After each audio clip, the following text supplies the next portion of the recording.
नमस्कार, कुंकू टिकली किचनमध्ये आपले अगदी मनापासून स्वागत करते। शारदीय नवरात्र सुरू झालेली आहे।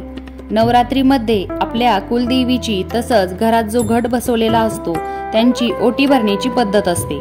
ओटी भरताना काही गोष्टींची काळजी आपल्याला घ्यायची असते, जसं की ओटी कोणी भरावी, कशी भरावी, कधी भरावी, ओटी भरताना कुठले साहित्य वापरले जाते, या सर्वांबद्दलची माहिती आपण आजच्या व्हिडिओमध्ये बघणार आहोत। तर चला व्हिडिओला सुरुवात करूया।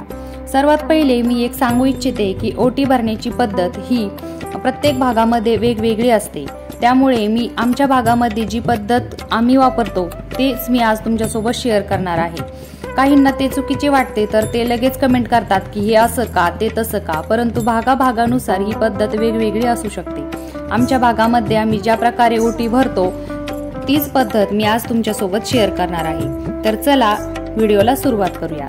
तर देवीची ओटी कोणी भरावी हा सगळ्यात महत्त्वाचा विषय आहे। तर देवीची ओटी ही सवाष्ण स्त्रीनेच भरावी।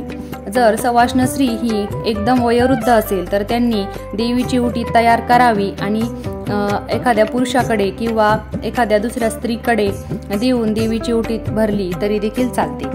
तर देवीची ओटी भरताना आणखी एक प्रश्न असतो की देवीची ओटी कधी भरली जाते। तर बघा, नवरात्रीमध्ये तुम्ही कोणत्याही दिवशी देवीची ओटी भरू शकता, कारण नवरात्रीचे 9 दिवस हे पूर्णपणे देवीला समर्पित असतात। तरी देखील मी एक सांगू इच्छिते की आम्ही नवरात्रीची जी घरातील घटाची जी ओटी भरतो ती आम्ही अष्टमीच्या दिवशी भरत असतो, कारण अष्टमी तिथीला आपण कन्यापूजन करत असतो। कन्यांना घरी बोलवून त्यांना भोजन देत असतो, त्यांचे पूजन करत असतो। म्हणूनच आम्ही कन्या पूजनाच्या दिवशीच म्हणजेच अष्टमी तिथीलाच घरातील घटाची म्हणजेच देवीची ओटी भरत असतो।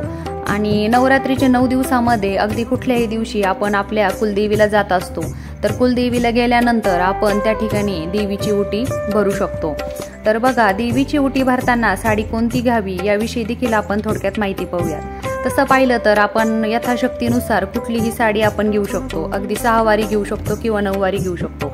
आणि तेही आपल्याला जमलं नाही तर एखादा ब्लाऊज पीस देखील आपण घेऊ शकतो।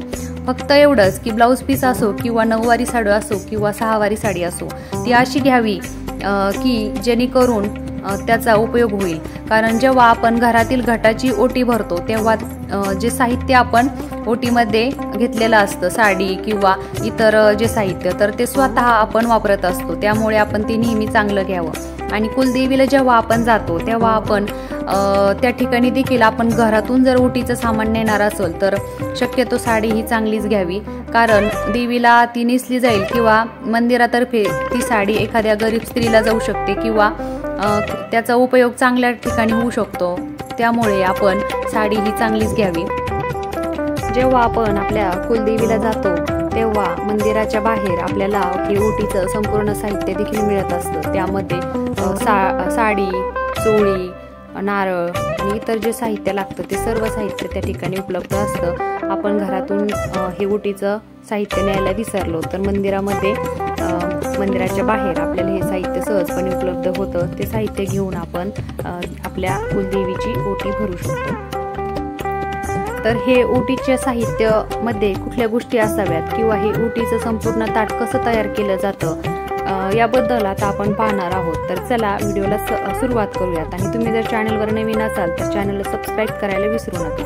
तर चला पाहूयात आता ओटीचं संपूर्ण साहित्य घेऊन ताट कसं तयार केलं जातं। तर आपल्याला काय करायचं आहे, प्रथम आपल्याला एक ताट घ्यायचं आहे आणि त्या ताटामध्ये तुम्ही ओटी भरण्यासाठी जी साडी घेणार असाल ती साडी आपल्याला ठेवून घ्यायची आहे। त्यानंतर एखादा ब्लाऊज पीस देखील आपल्याला त्यामध्ये ठेवायचा आहे।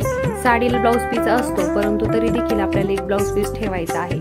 आणि एक नारळ आपल्याला घ्यायचा आहे की ज्याची देठाची बाजू ही देवीकडे असेल, अशा प्रकारे आपल्याला हे नारळ त्या साडीवर ठेवून घ्यायचं आहे।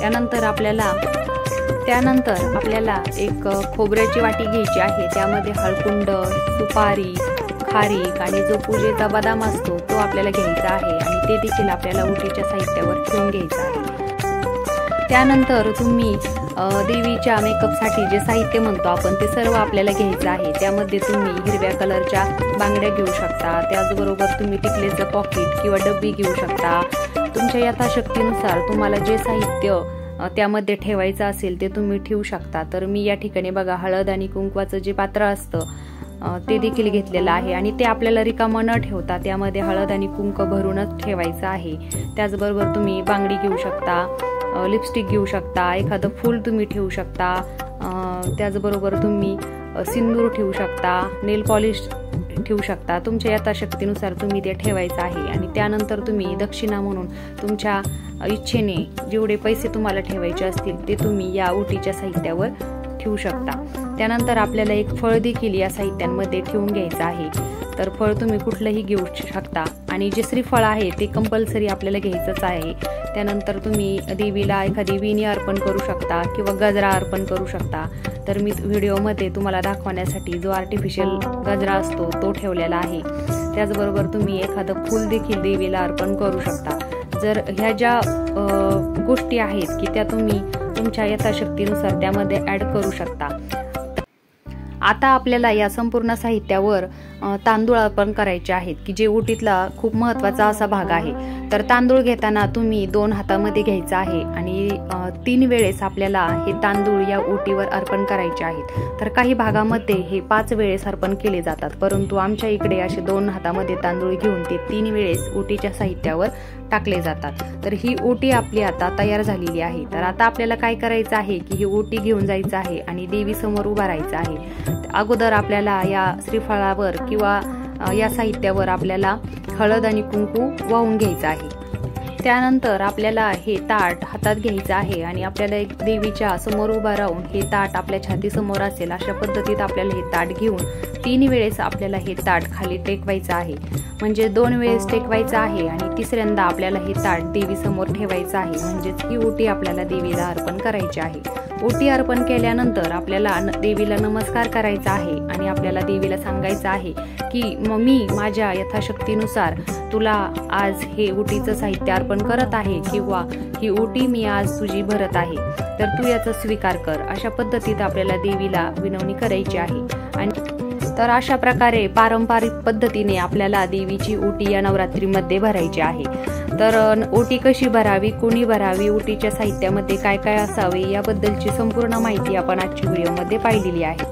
तुम्हाला आजचा व्हिडिओ कसा वाटला हे मला कमेंटमध्ये नक्की सांगा आणि तुमच्या जर काही शंका असतील तर त्या देखील तुम्ही कमेंटद्वारे मला विचारू शकता। व्हिडिओ जर आवडला असेल तर लाईक करा आणि जास्तीत जास्त लोकांपर्यंत शेअर करा आणि तुम्ही देखील याच पद्धतीने आपल्या कुलदेवीची किंवा आपल्या घटाची ओटी जरूर भरा।